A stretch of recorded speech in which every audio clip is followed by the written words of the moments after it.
오늘 6.25 76주년 기념 주일인데요.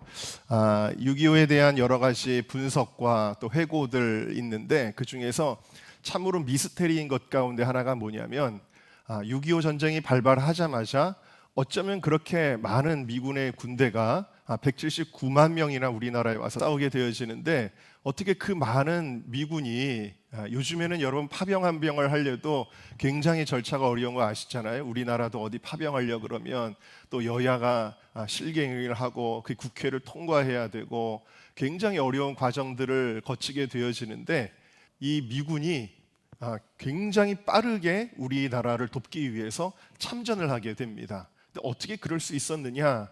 라고 이야기할 때 우리는 흔히 한미동맹이니까 라고 이야기를 합니다. 그러나 사실은 여러분 미국과 우리나라가 동맹이었던 것은 그 6.25 전쟁을 기점으로 해서 그 이후의 일이지 그 전에 우리나라와 미국의 관계가 무슨 동맹의 관계, 쉽게 말하면 오늘 말씀의 제목과 같이 무슨 친구의 관계거나 그런 게 아닙니다.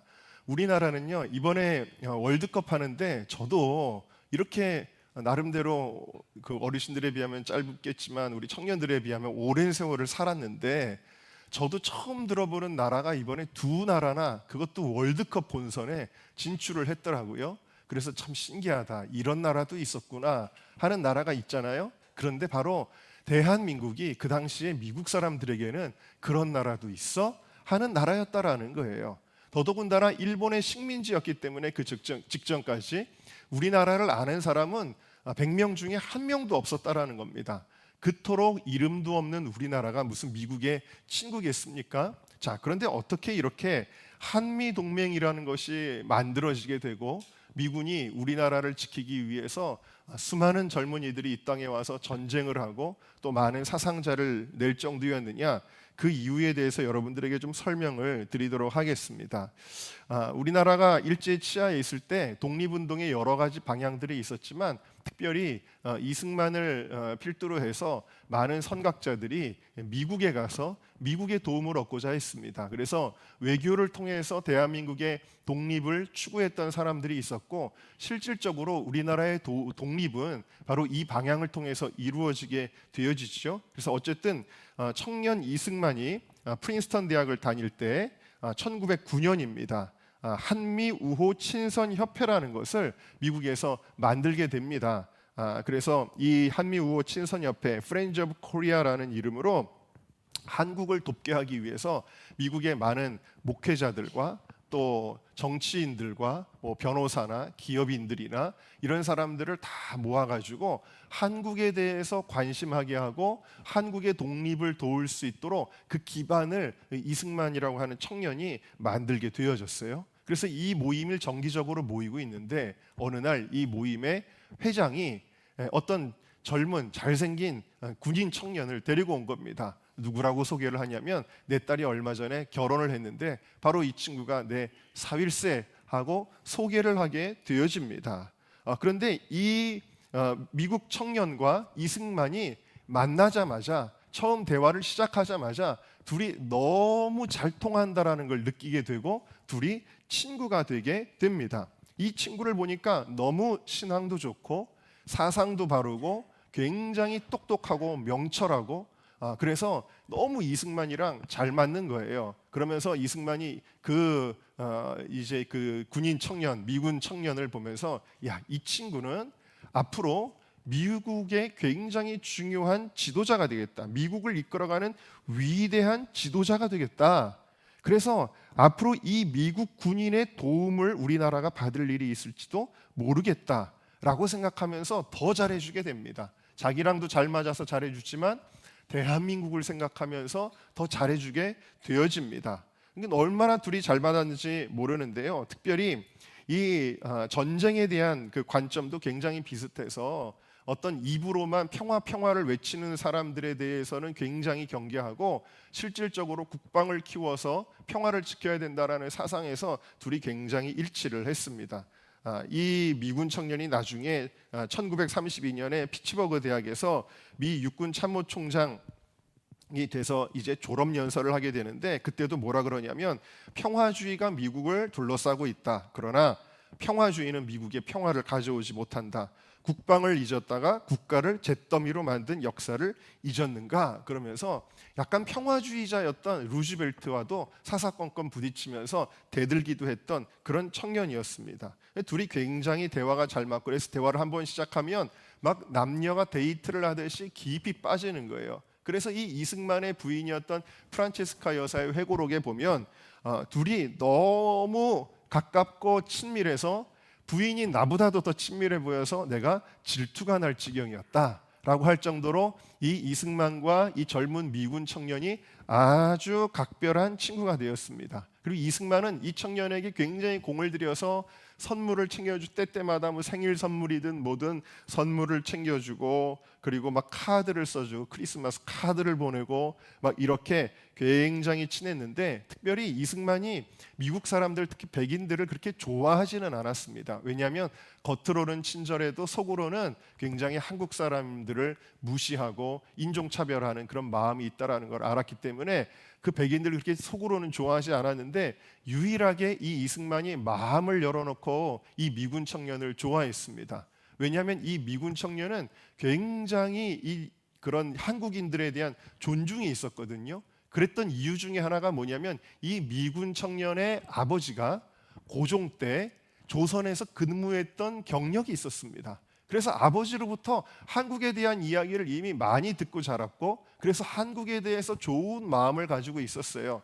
특별히 고종이 이 미군 청년의 아버지에게 아주 귀한 선물을 주었습니다. 미국의 도움을 받기 위해서. 그 선물이 뭐였냐면 국보급의 향로였습니다. 아주 아름다운 청자로 만든 향로였는데, 이 미군 청년의 아버지가 항상 이거를 너무 자랑스럽게 여겨서 사람들을 초대해가지고 잔치를 열 때마다 그 향로를 보여주면서 이게 바로 조선이라는 나라의 황제가 나에게 선물한 조선의 국보일세, 그러면서 이걸 굉장히 자랑하고 좋아했었습니다.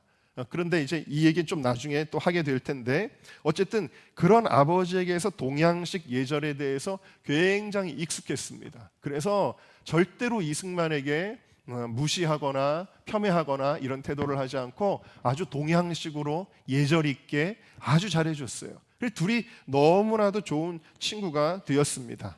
세월이 지났습니다. 이제 우리나라가 정말 독립을 하게 되었고, 그리고 나서 1948년 8월 15일에는 독립한 지 3년이 지나서 드디어 대한민국을 건국하게 되지 않습니까? 그리고 이승만이 대통령이 되지 않습니까? 그때 이 이승만이 국빈으로 초대했던 인물이 바로 이 미군 청년이었습니다. 과거의 미군 청년입니다. 아주 세월이 많이 지났죠. 한 40여 년이 지난 그런 이제 시간인데, 그동안의 40년 지기 친구를 국빈으로 초대하게 되어집니다. 그때 여러분, 이 미군 청년이 누구였는지 아십니까? 바로 이 미군 청년이 세계 제2차 세계대전을 승리로 이끈, 그러니까 이 세계 제2차 세계대전은 독일의 항복과 일본의 항복으로 끝이 나게 되는데, 저 유럽 전선은 그 유명한 아이젠하워가 총사령관이었고요. 바로 이 태평양 전선은 누가 총사령관이었냐면 바로 메가더 장군이었습니다.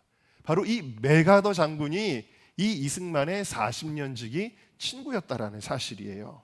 그래서 이 메가더 장군을 그 대한민국 건국 이래 초대를 하게 되어지는데, 이 메가더 장군을 초대하기 전에 군인 경찰들을 시켜가지고 아주 중요한 임무를 하나 이제 명령을 하게 됩니다. 그게 뭐였냐면, 이 메가더 장군의 아버지가 그렇게 애지중지하고 자랑했던 그 향로를 이 아들에게 물려줍니다. 가보로 물려줘요. 그래서 이건 내가 조선의 황제에게 받은 건데 너도 이걸 잘 지켜라. 그리고 우선은 그걸 물려주고, 이 메가더 장군 역시도 이거를 굉장히 자랑스럽게 여겨서 사람들에게 자랑하고 자기도 그걸 보고 또 보고 막 이랬다라는 거예요. 그런데 얼마나 이 향로를 좋아했는지, 이 메가더 장군이 태평양 전쟁을 할 때 16년 동안 자기 고향으로 돌아가지도 못하고 이 막 필리핀이나 이런 데서 살았거든요. 일본이나.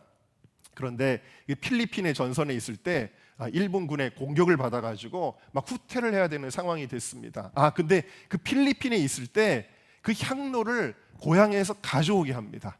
그 향로를 너무 보고 싶어가지고 가져오게 해서 그 전쟁 중에도 그 필리핀의 미군 기지에 그 자기 막사에 향로를 두게 돼요.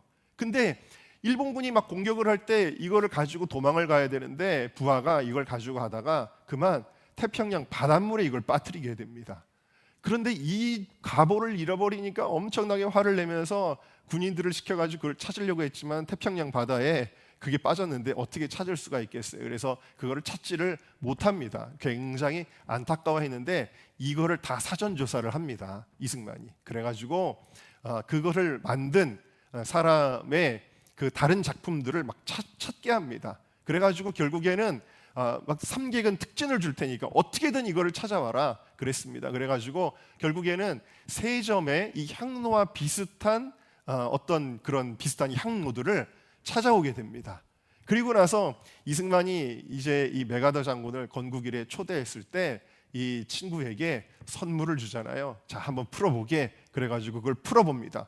풀어봤더니 자기가 옛날에 잃어버린 향로랑 너무 비슷한 그 국보가 향로가 그것도 하나도 아니고 3개나 주게 되는 거예요.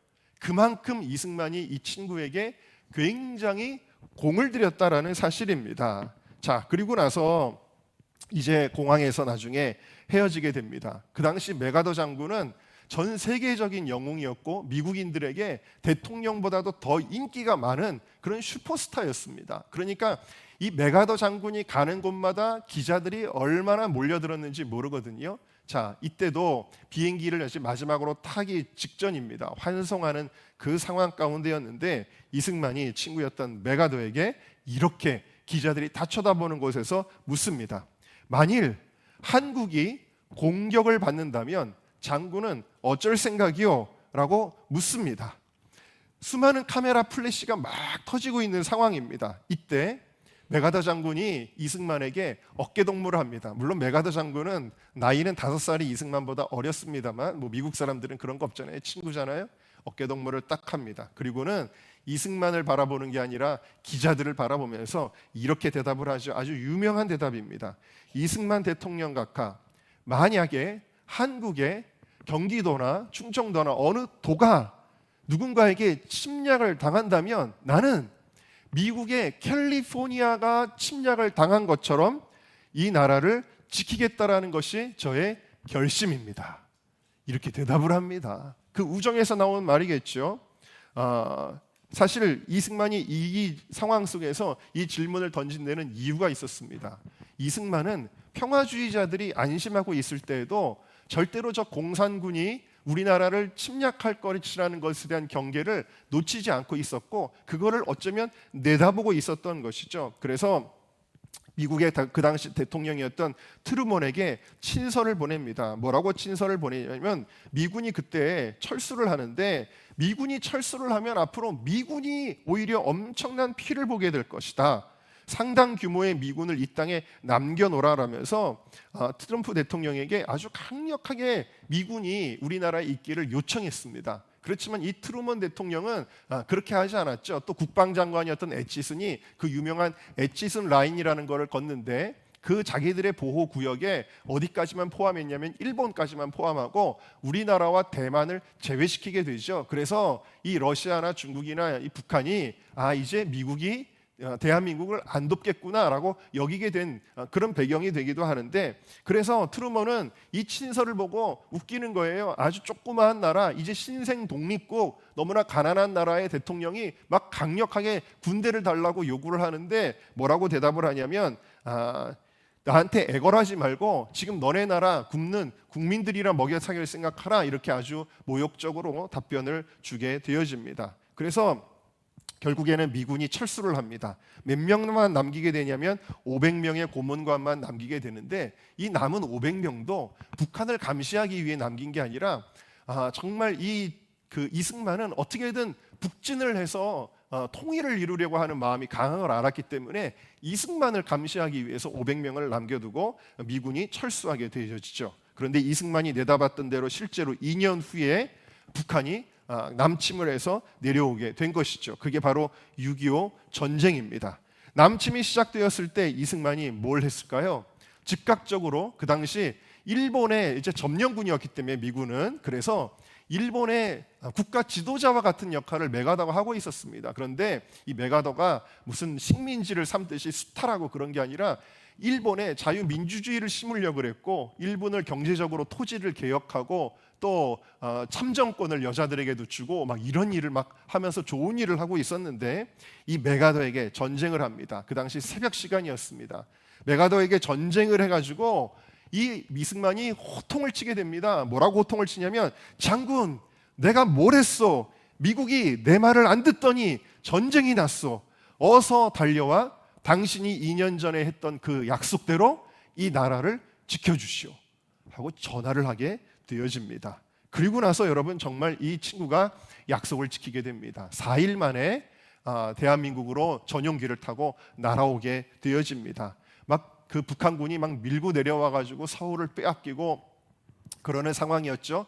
그 중에도 그 유명한 김종호 장군이라는 분이 그 가평인가 춘천 쪽에서 미군을, 그 북한군을 그래도 잘 막아내느라고 조금 지체가 되긴 하지만 무섭게 이제 북한군이 밀려 내려오는 그런 상황 속에서 이제 한강변을 적정을 살핀 후에 이미 그 학자들이 뭐라고 이야기하냐면, 이때부터 이 북한군이 쫙 내려올 거를 예상하고 메가더 장군은 이때부터 인천 상륙 작전을 구상하기 시작했다라는 그러한 이야기가 있는데요.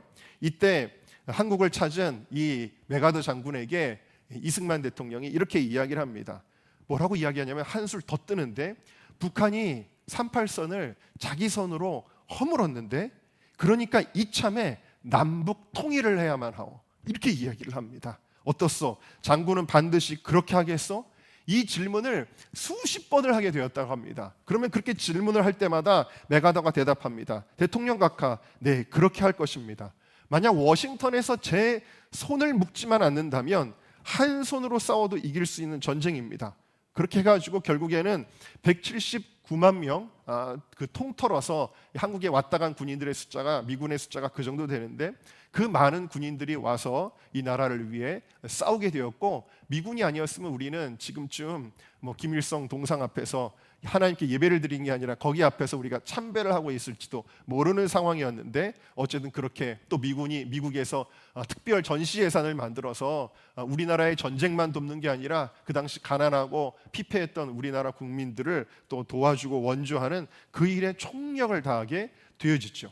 미국이 우리나라에 정말 아주 오랜 뭐 몇백 년, 몇천 년의 친구인 것처럼 그때 6.25 전쟁 때 우리를 돕게 되었다라는 건데요. 여러분, 이 위대한 한미 동맹의 시작은 어디에서 시작했느냐? 바로 두 청년 이승만과 청년 메가더의 우정으로부터 시작되었다라는 것을 우리가 역사를 통해 발견할 수가 있다라는 사실입니다. 할렐루야. 여러분, 만약에 둘이 친구가 아니었다면 북한군이 밀고 내려올 때 누가 거들떠나 봤겠어요? 그런데 이만큼 친구가 얼마나 중요한지를 우리가 역사 속에서도 발견할 수가 있다라는 사실이죠. 그래서 제가 오늘 이 친구라는 주제로 여러분들과 함께 은혜를 나누는 것인데요. 우리가 성경적으로 한번 이 친구에 대해 살펴보도록 하겠습니다. 자, 첫 번째 주제는 진짜 친구는 누구인가입니다. 함께 읽어보실까요? 시작. 진짜. 자, 요한복음 13장 1절을 같이 읽어보겠습니다. 시작. 6월절 전에 예수께서 자기가 세상을 떠나 세상에 있는 자기 사람들을 사랑하시되 끝까지 사랑하시니라.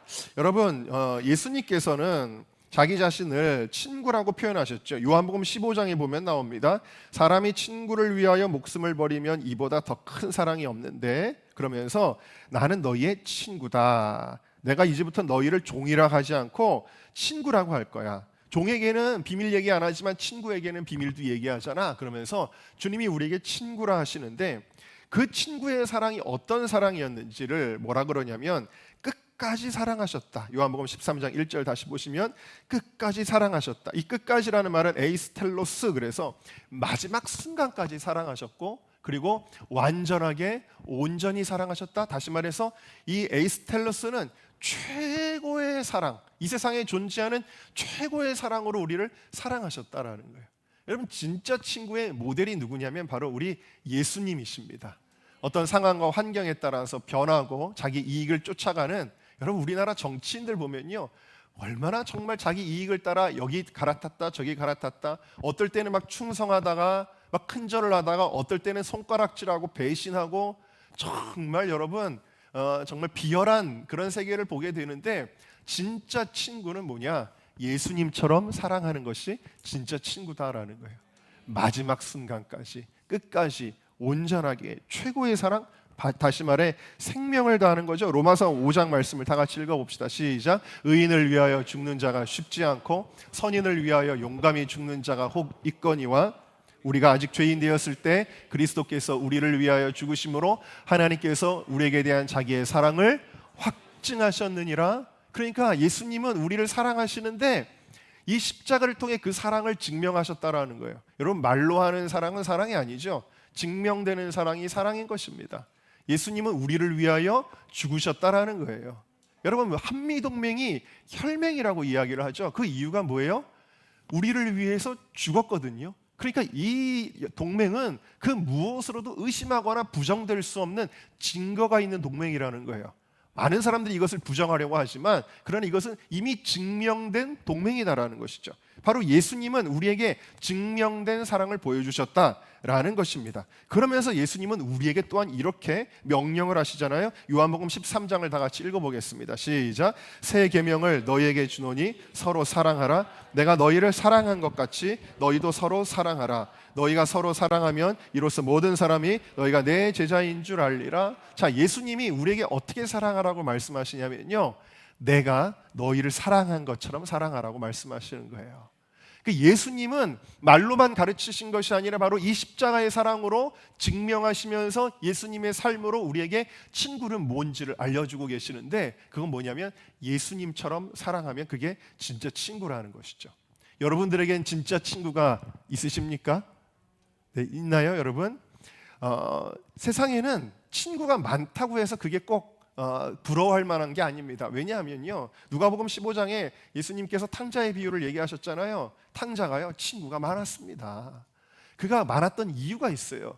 이 친구에게 뭐가 있었냐면 돈이 많았거든요. 둘째 아들에게 돈이 많았거든요. 아버지 재산을 다 홀라당 받아가지고 갔습니다. 그래서 돈을 펑펑 쓰는 겁니다. 매일 잔치를 열고 그러면서 막 돈을 쓰니까 주변에 친구들이 많이 몰려드는 거예요. 왜? 얻을 게 많으니까. 그러니까 여러분들도 혹시 그래요? 영향력 있는 친구는 좀 친구하고 싶고 그래요? 바로 사람들이 그렇게 자기에게 몰려들었다라는 거예요. 그런데 여러분, 이 둘째가 모든 재산을 탕진하고 나니까 그의 곁에 누가 있었어요?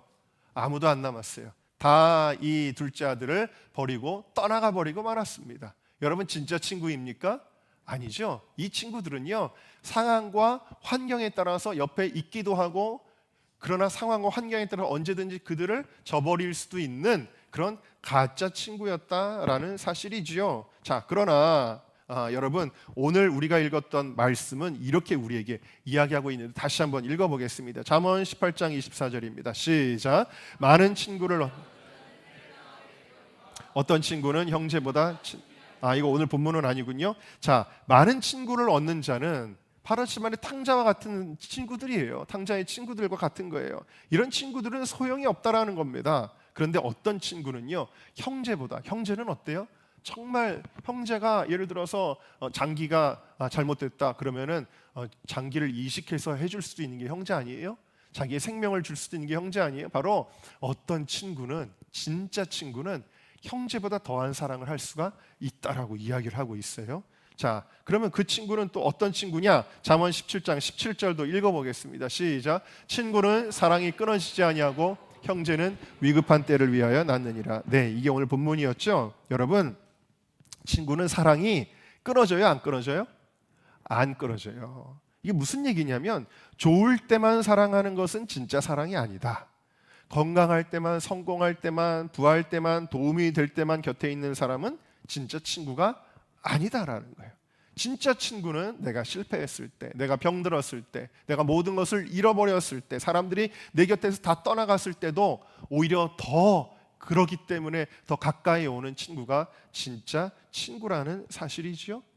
여러분, 이승만은 약소국의 대통령입니다. 이미 공산군이 밀고 내려와서 파죽지세로 내려와서 나라를 잃어버릴 위기에 처해 있었습니다. 그런데 어떻게 했어요? 형제는 위급한 때를 위하여 낳느니라. 형제와 같았던 친구 메가더는 이 위급한 상황에서 이승만을 돕기 위해서, 그리고 조선을, 대한민국을 돕기 위해서 우리나라로 달려오게 되었다라는 것이죠. 여러분, 이런 모델이 성경에도 있습니다. 그게 바로 다윗과 요나단의 우정이었습니다.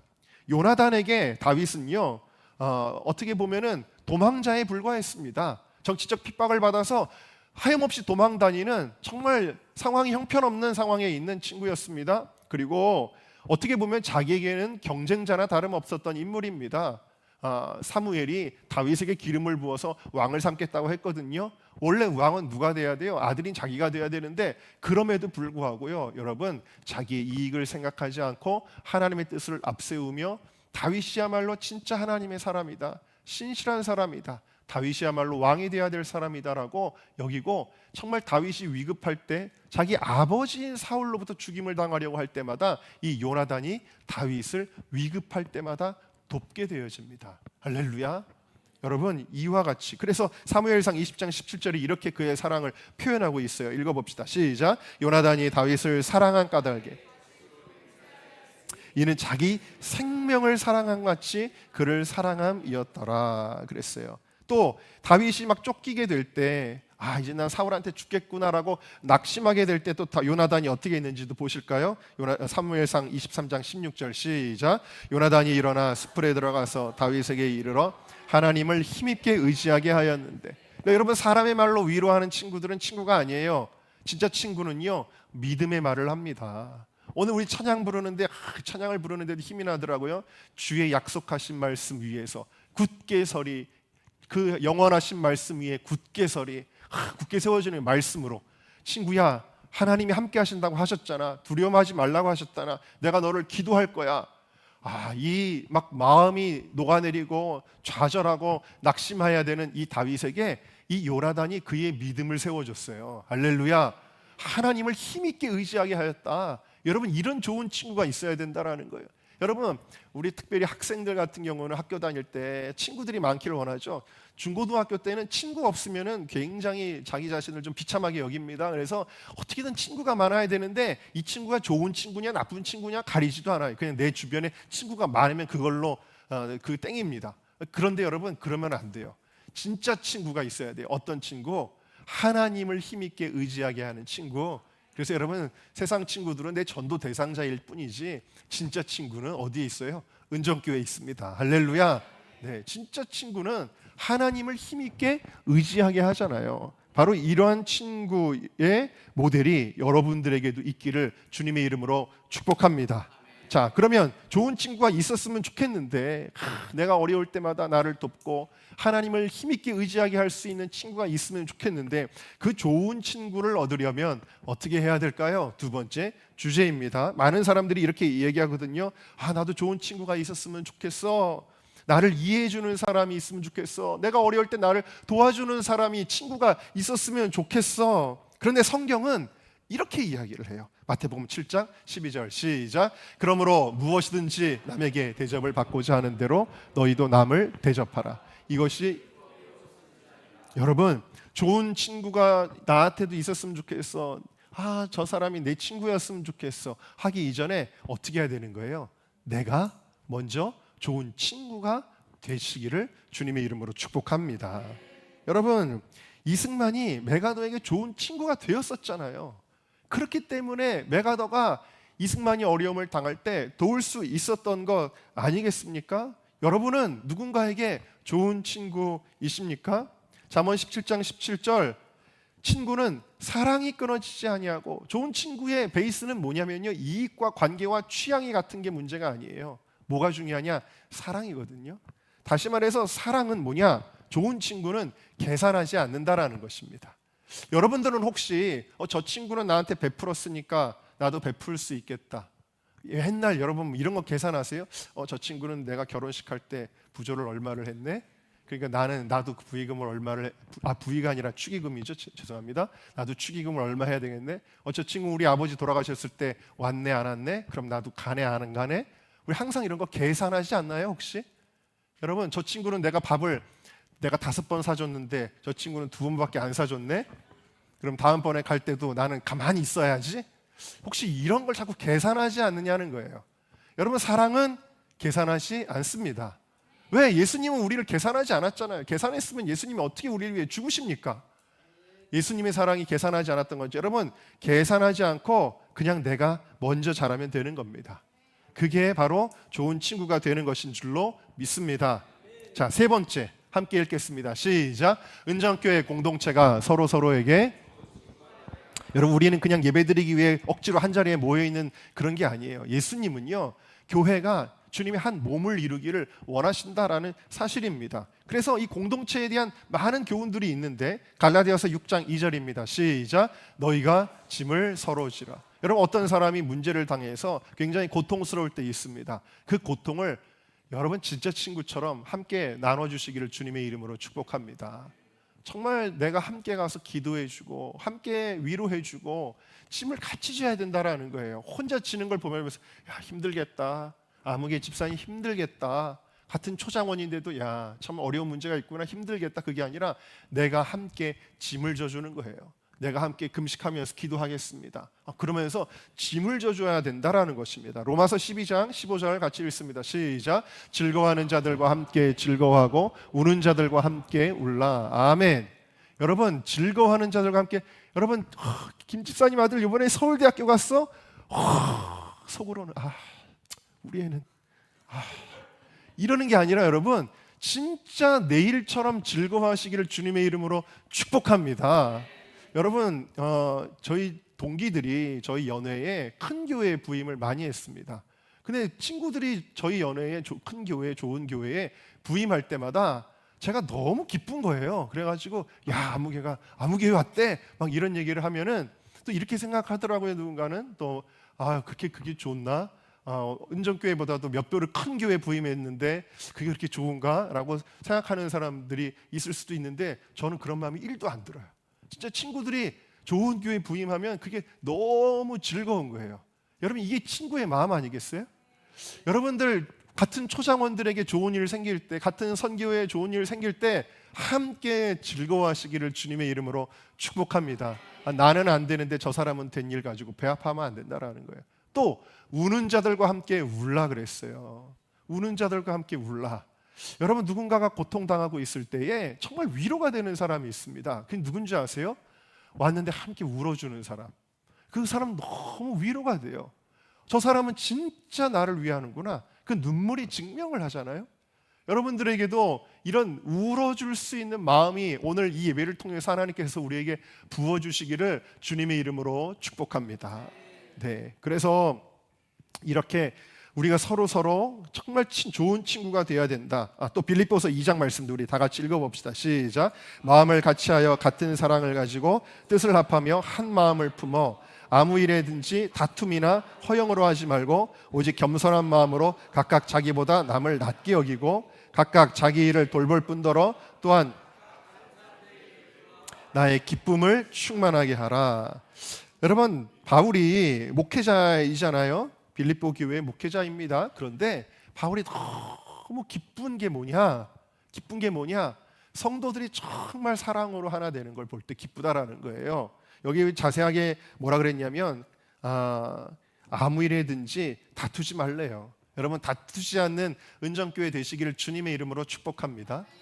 사실 교인들이 우리 교회 아니고 다른 교회 얘기입니다. 저기 옆에 다른 동네들 교회들 보면 다투는데 그 이유를 찾아 들어가 보면은 별것도 아니에요.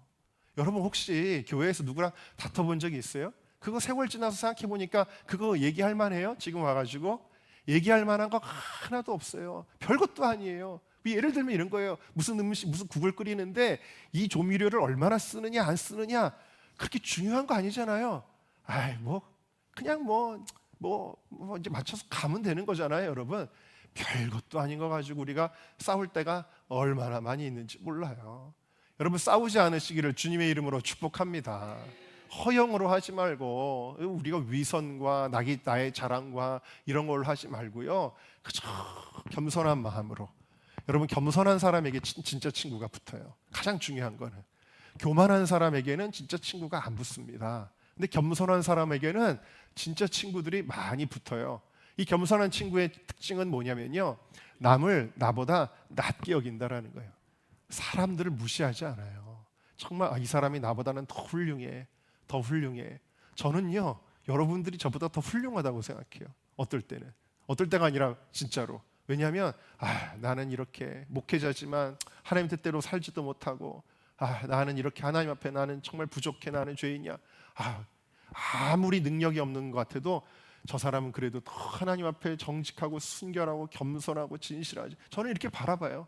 그러면서 나보다 나은 사람이라 다 나보다 못한 사람은 없다라고 그런 마음이 들 때가 있는데 여러분들도 남을 나보다 낮게 여기시기를 주님의 이름으로 축복합니다. 네. 그러면서 특별히 여기 보니까 각각 자기 일을 돌볼 뿐더러 당연히 내 일을 돌보겠죠. 우리 자식도 돌보고 내 사업도 돌보고 이렇게 하겠죠. 그런데 여러분 각각 다른 사람들의 일을 돌보아.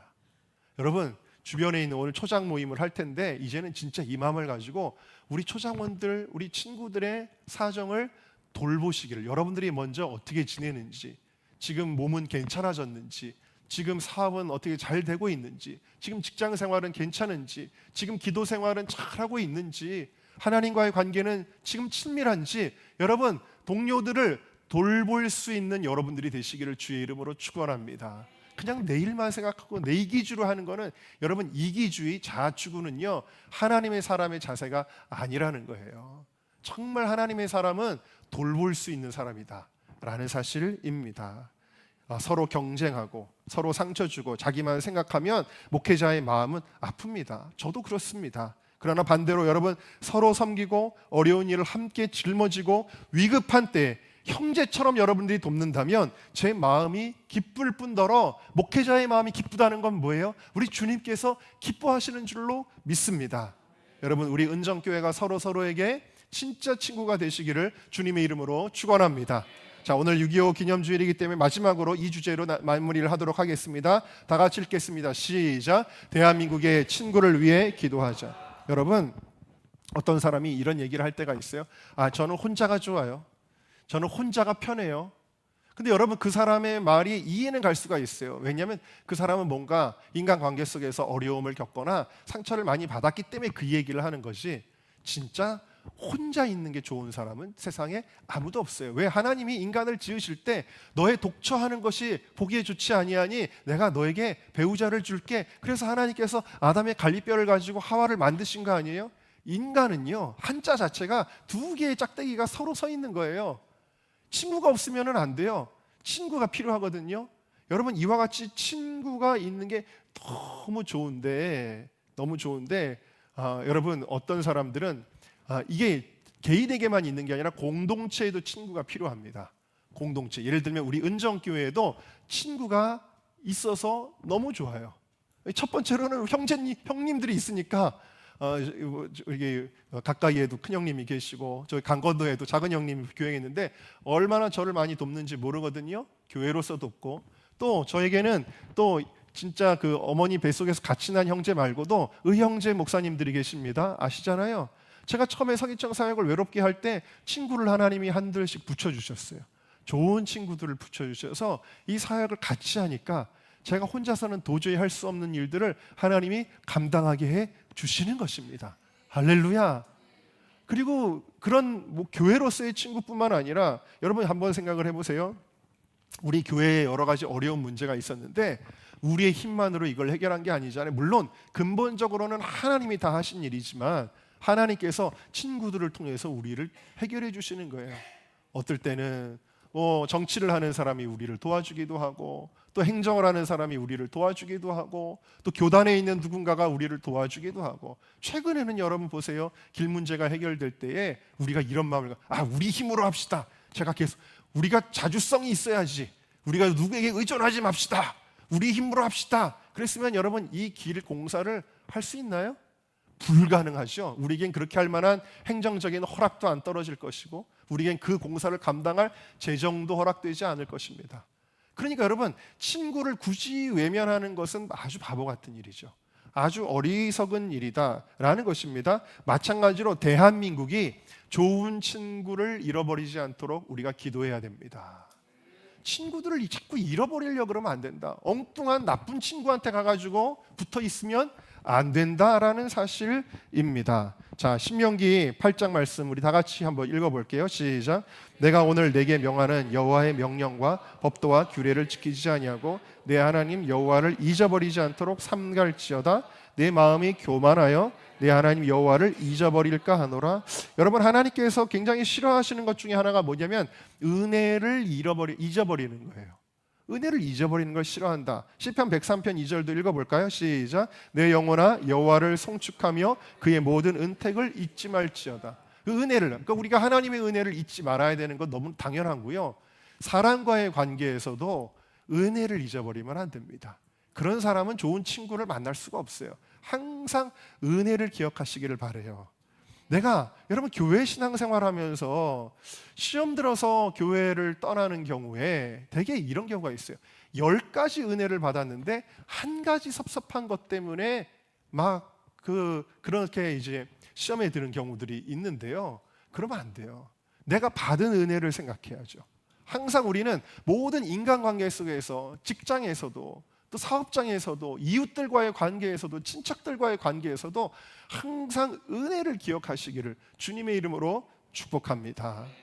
여러분, 우리나라에 우리가 은혜를 입은 게 있잖아요. 아까 말씀드린 대로 6.25 전쟁 때 미군이 그렇게 많이 와서 젊은 사람들이 싸웠습니다. 여러분 한번 생각을 해보세요. 우리 지금 장로님 아들인 예준이가 지금 군복무를 하고 있는데 갑자기 정부에서 예준이를 차출해가지고 저기 어디 지금 전쟁하고 있는데 어디 있어, 이란 뭐 이런데 갑자기 군인으로 보낸다. 좋아요, 나빠요? 문 권사님 어디 계시죠? 좋아요? 네. 아이고, 예원이가 대답을 하네. 자, 여러분 얼마나 부모 마음이 걱정이 되겠습니까? 목사님 큰일 났습니다. 우리 아들이 전쟁터에 나갑니다. 그러면서 아마 금식기도 들어가시거나 매일 뭐 작정하고 새벽기도 들어가시거나 그러지 않고는 견딜 수도 없을 거예요. 너무 마음이 힘들고 두렵고 불안해가지고. 그런데 여러분 지금 미국에 그 부모들이 자기 자식을 다 보내줬다니까요. 우리나라에 가가지고 싸우도록. 여러분 제가 이 설교 준비를 하면서 다큐멘터리를 무지하게 많이 봤어요. 무지하게 많이 봤는데 지금 그거를 하나도 오늘 사실 못 써먹고 있는데, 야, 진짜 너무 참혹한 전쟁이 너무 많아요. 여러분 진짜 너무 참혹한 전쟁에 그 어린 청년들이 너무 참혹한 상황 가운데서 죽었어요.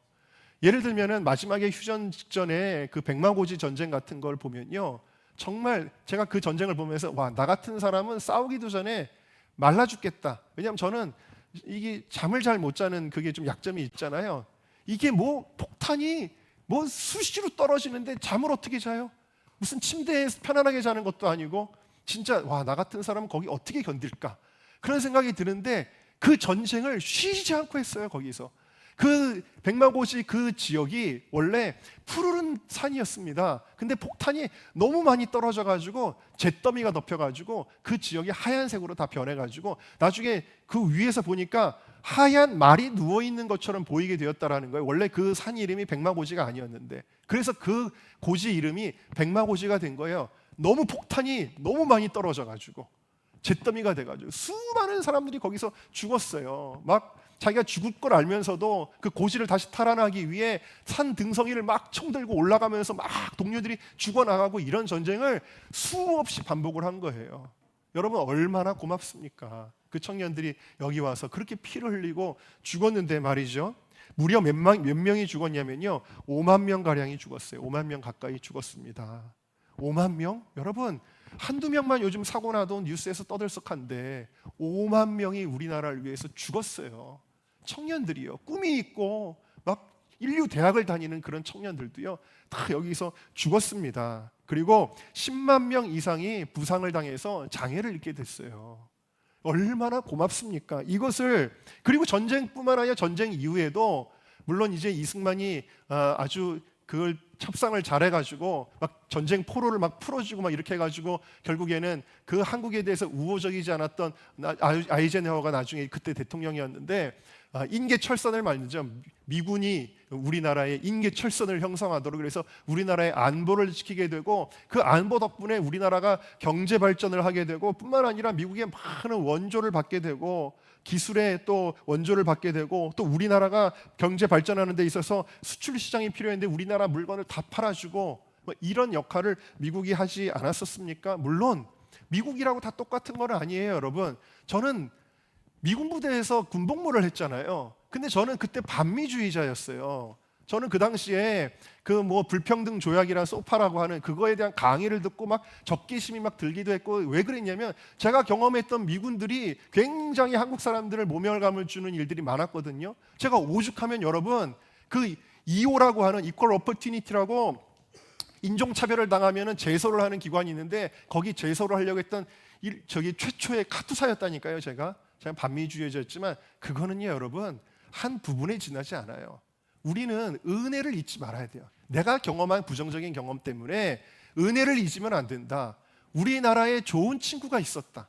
그 하나님이 주신 친구였다라는 거예요. 그 하나님이 주신 좋은 친구를 일부러 잃어버리지 않는 우리나라가 되어야 될 줄로 믿습니다. 근데도 그렇게 미국을 미워하고 오히려 공산 국가들에게 친밀하게 다가가려고 하는 기현상이 오늘날 이 대한민국 정치 가운데 벌어지곤 하고 굳이 그 좋았던 친구를 떠나가게 한다라는 것이죠. 여러분, 인류의 역사가 현대사가 뭘 증명하냐면 미군이 철수하고 나서 바로 전쟁이 일어나는 거예요. 6.25 전쟁이 대표적이었습니다.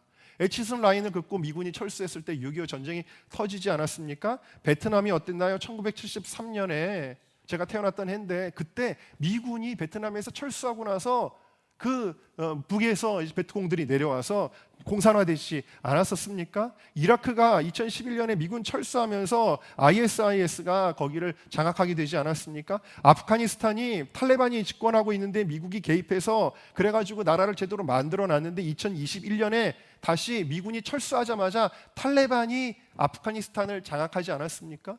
여러분, 굉장히 이 미군이 있어주는 것 자체가 우리에게 큰 도움이 됨에도 불구하고 굳이 이거를 밀어내려고 하는 그러한 정치적인 공세들은 얼마나 어리석은지 모르는 것이다라는 거예요. 굉장히 자주적으로 얘기하죠. 전시작전권을 우리가 갖고 미군들은 우리의 지배를, 우리의 통제를 받아. 이게 굉장히 말이 앞뒤가 안 맞는 거거든요. 그냥 나가라는 소리일 수도 있는 거거든요. 여러분, 정치적으로 여러분들이 오해하지 마시길 바랍니다. 제가 말씀드리는 거는 우리가 친구를 잘 활용할 줄도 아는 것도 지혜다라는 거예요. 자, 전도서 4장 9절에서 10절을 같이 읽어보겠습니다. 시작. 두 사람이 한 사람보다 나음은 혹시 그들이 넘어지면 하나가 그 동물을 붙들어 일으키려니와. 여러분, 두 사람보다 한 사람이 나음은 이게 뭐예요?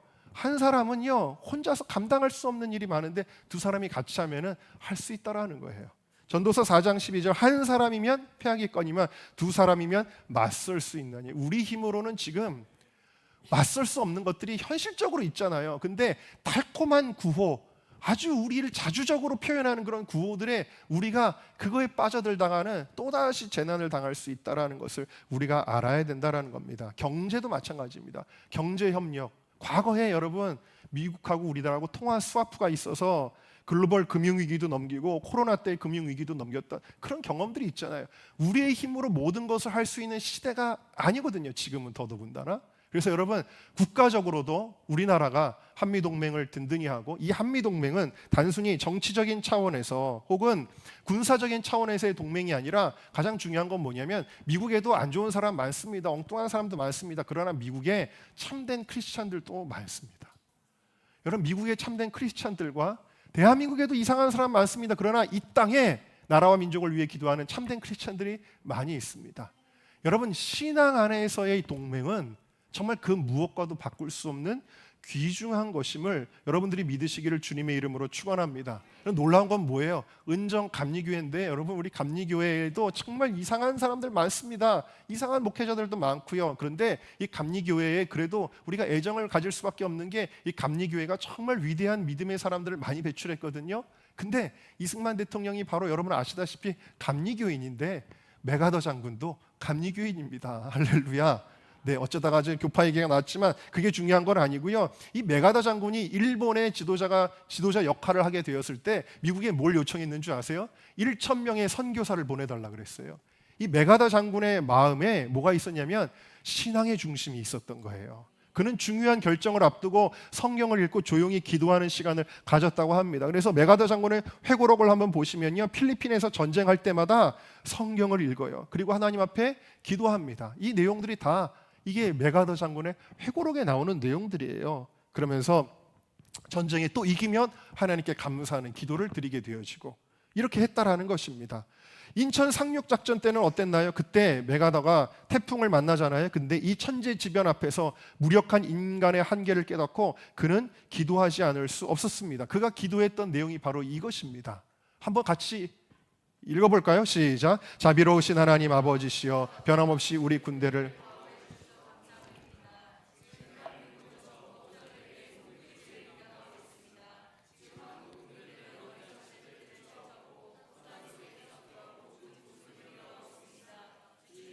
도탄에 빠진 한국인들을 불쌍히 여기시사 저들도 인간으로서 누려야 할 행복을 되찾게 하옵소서. 주님, 간절히 비옵기는 저희들의 숭고한 뜻을 저버리지 마옵시고 불어오는 바람을 멈추어 물길을 열어 주시옵소서. 그리고 어떻게 돼요? 기적이 정말 일어나서 성난 파도가 잔잔해지고 인천 상륙작전이 성공하게 되어집니다. 할렐루야. 그래서 또 이제 그 미군 육군사관학교에 가면은 채플실이 있는데 그 채플실 맨 앞줄에 메가더의 지정 좌석임을 증명하는 작은 동판이 있다고 합니다. 그러니까 메가더 장군은 예배 드릴 때도 어디 앉아서 예배를 드리냐면 맨 앞자리에 와서 예배를 드린 거예요. 우리 장로님 자리에 와가지고 예배를 드린 거예요. 그 정도로 메가더가 하나님을 사모하는 그러한 사람이었다라는 거예요. 그래서 이 메가더의 신앙에 대한 책을 쓰신 분이 계세요. 무릎으로 승리한 메가더라는 책을 이바울 목사님이 쓰시는데 그 마지막에 이런 글을 남겼습니다. 뭐라고 남겼냐면, 지금 휴전선 넘어 북한 공산주의가 참담하게 망하는 모습을 보면서도 친북과 종북을 외치고 부르짖는 것은 인격 파탄자가 아니고서는 생각할 수 없는 일이다. 이는 분명 이념 대립 이전에 사단이 개입된 영적 전쟁임을 알아야 한다. 우리는 기도해야 한다. 기도 외에는 사탄을 이길 재간이 없다. 그랬습니다.